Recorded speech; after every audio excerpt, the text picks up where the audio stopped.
बिस्मिल्लाहिर्रहमानिर्रहीम। आज हम इक्विलिब्रियम में सेंटर ऑफ ग्रेविटी पढ़ेंगे। आइए सबसे पहले इसकी डेफिनेशन को देख लेते हैं।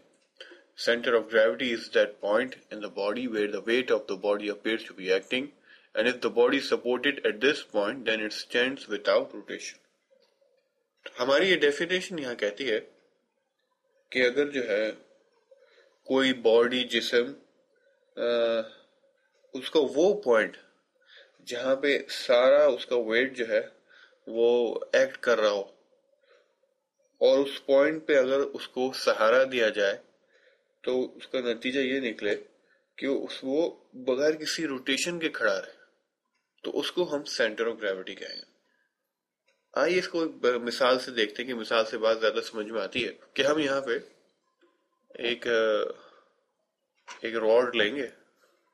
एक रॉड ले लेते हैं। लेट्स सपोज हमारी एक रॉड है और क्योंकि हमें मालूम है कि वेट जो होता है वो क्या होता है, वो एक फोर्स होती है जो जमीन चीज को, बॉडी को, जिस्म को जमीन के सेंटर की तरफ खींचती है। तो क्योंकि ये मीटर रॉड है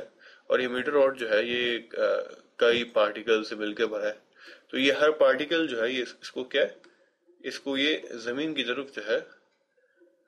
इसकी ये एक फोर्स लगा रहा है, एक वेट है इसका अपना। अब ये जितनी भी फोर्सेस हैं ये क्या, ये सब पैरेलल है और एक ही डायरेक्शन में, सही है ना, सब पैरेलल है और एक ही डायरेक्शन में। तो जो नेट रिजल्टेंट फोर्स होगा, तो जो नेट रिजल्टेंट फोर्स होगी, जो मिसाल के तौर पर ये अगर मैं इसको कहता हूँ ये F1 है और मैं कहता हूँ ये अगर F2 है और ये अगर F3 है और ये अगर F4 है, तो इनका जो नेट रिजल्टेंट बनेगा क्या होगा, वो F होगा जो वेट के बराबर होगा,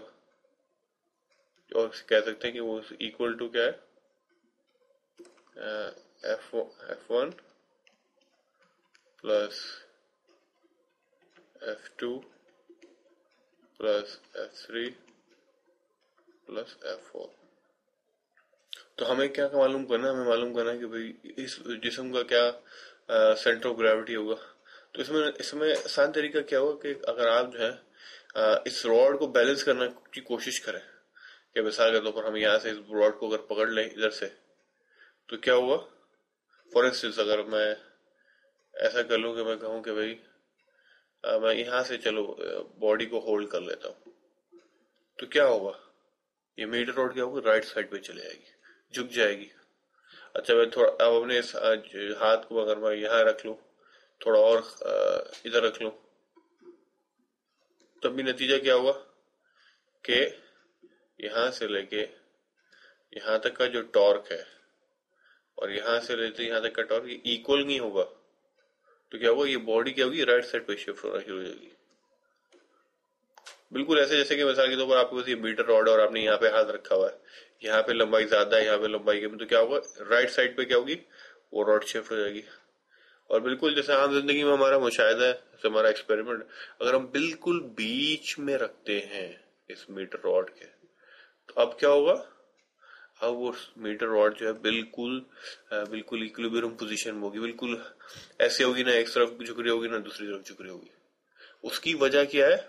उसकी वजह यह है कि अब दोनों तरफ का जो टॉर्क है वो क्या है, दोनों तरफ का जो टॉर्क है वो क्या है, वो इक्वल है। जब आपने यहाँ पे रख ली, तो बिल्कुल सेंटर में हमने रख लिया, तो क्या हुआ, दोनों तरफ का टॉर्क है, दोनों तरफ का टॉर्क इक्वल है। यहाँ से लेके यहाँ तक का और यहाँ से लेके यहाँ तक का जो टॉर्क है क्या है, ये इक्वल है, यानी एक दूसरे को ये कैंसिल कर रहा है और क्या, बॉडी क्या इक्विलिब्रियम पोजीशन में आ गई है। ये दोनों इक्वल है और ऑपोजिट डायरेक्शन में एक दूसरे को कैंसिल कर रहा है। तो हमारी जिस तरह हमने डेफिनेशन देखा था, वो डेफिनेशन क्या थी, वो डेफिनेशन ये थी, the centre of gravity is that point where the weight of the body appears to be acting if the body is supported at this point then it stands without rotation. तो ये हमारी centre of gravity होगी। अब हमें देखना यह है कि भाई सेंटर ऑफ ग्रेविटी जो है किन किन तरीकों से हम मालूम कर सकते हैं।